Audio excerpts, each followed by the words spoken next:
आठचा टाइम होता. सगळीकडे टीव्ही सुरू झाली आणि टीव्हीवर बातमी आली की मुख्तार अन्सारीचा मृत्यू झाला. आता नेमका मुख्तार अन्सारीचा मृत्यू कसा झाला यावर सगळीकडे चर्चेला उधाण आलं. कारण काही दिवसांपूर्वी त्यांचं पोट दुखायला लागलं होतं. त्यानंतर त्यांच्या भावाने त्यांची भेट घेतली होती. भेट घेतल्यानंतर भावाने आरोप केला होता की कुठेतरी विषप्रयोग त्याच्यावर केला जातोय आणि हा विषप्रयोग नेमका कोणाकडून केला जातोय, याच्या पाठीमागे धागेदोरे काय आहेत, नेमकं कुख्यात गुन्हेगारांचा इतिहास काय आहे, हे सगळ्या व्हिडिओच्या माध्यमातून पाहण्याचा प्रयत्न करूया. नमस्कार, मी सूरज कुमार उषाबाई सुधाकर. आपण पाहत आहात बोल बिनधास्त. आता आपण जर एकंदरीत गुन्हेगार विश्वावर जर बोलायला गेलं, म्हणजे दाऊद सारखा जर प्रश्न असेल, त्यांच्यासारखाही विषय जर असेल, तर कुठेतरी त्यांचे वडील हे चांगले होते असंही दिसतं. तसंच काही या प्रकरणातही दिसतं. आता हे जे अन्सारी आहेत, अन्सारीचे जे वडील होते, त्याच्यानंतर आजोबा होते, यांचं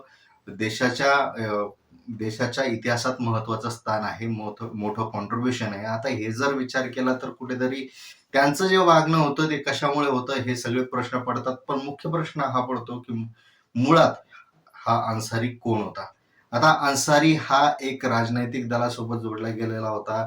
राजनैतिक याच्यात तो सक्रिय होता, राजकारणात सक्रिय होता. पण कुठेतरी एक गुन्हेगारी क्षेत्रात तो वळायला लागला. मुख्य म्हणजे जेव्हा त्यांच्या विरोधात, त्यांच्या भावाच्या विरोधात जिंकून आलेले भाजपाचे एक आमदार 2 वर्षानंतरच त्यांचा शूटआउट होतो. शूटआउट म्हणजे काय होतं, एका उद्घाटनाहून ते येत असतात.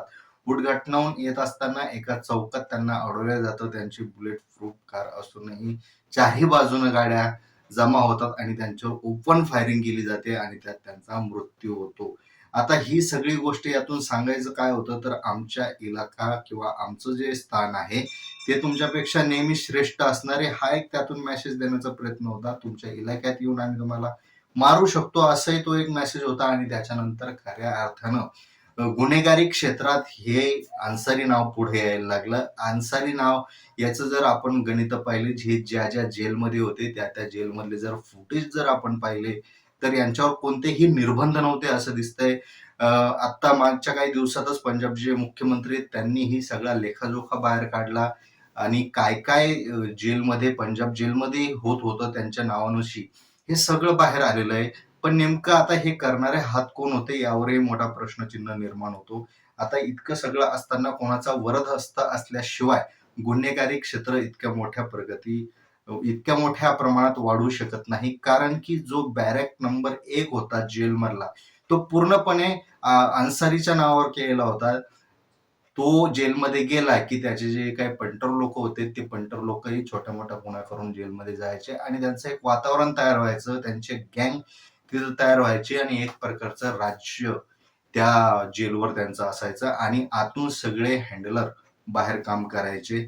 विशेष म्हणजे जमिनी संदर्भात त्यांचं मोठा गँग काम करत होती, अशीही माहिती आहे.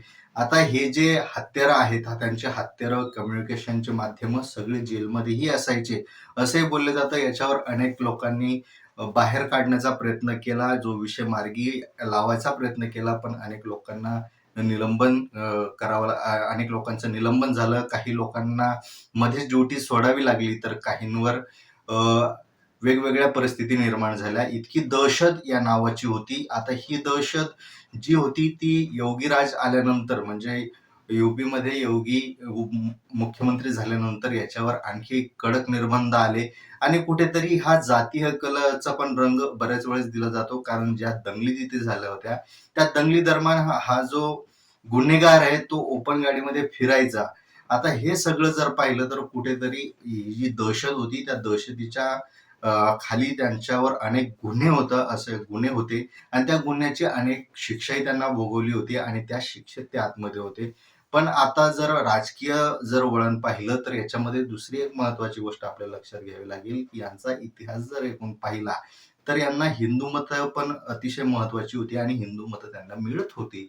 पण आता लोकसभा निवडणूक तोंडावर आली आहे, अशामध्ये जर असं काही होत असेल, कारण की ते मायायुतीच्या पक्षातही राहिलेले, त्यानंतर यांच्या भावाने बसपा सोबत पक्ष विलीन केला.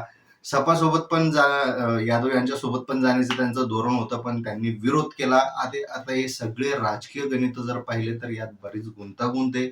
पण ऐन लोकसभा निवडणुकीच्या तोंडावर जर जेलमध्ये हा गुन्हेगार नॅचरली मरत असेल तर भाग वेगळा, पण खरोखर वीजवादातून मारण्यात येत असेल तर याच्या पाठीमागं काही गणित आहेत का मतदारांचे, मतविभाजनाचे? आपल्याला काय वाटतं? कमेंटमध्ये नक्की सांगा.